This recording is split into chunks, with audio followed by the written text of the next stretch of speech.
would you like to address the supporters of the former president? The supporters of the former president?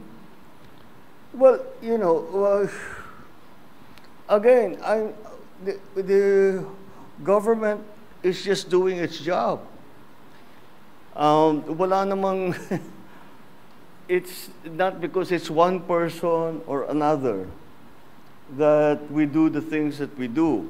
Maybe sa nung mga nakaraan na mga administrasyon, baka ganun ang ginagawa. Pero para sa akin, hindi naman ganun. Sumusunod tayo sa batas. We are a member of the community of nations.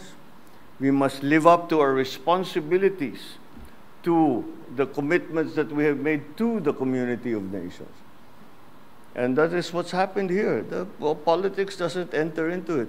Bakit? Why that? You know, he's never going to be a candidate for anything. Why go after him? Di ba? At saka 2017 pa ito, wala pa ako. Civilian pa ako noon.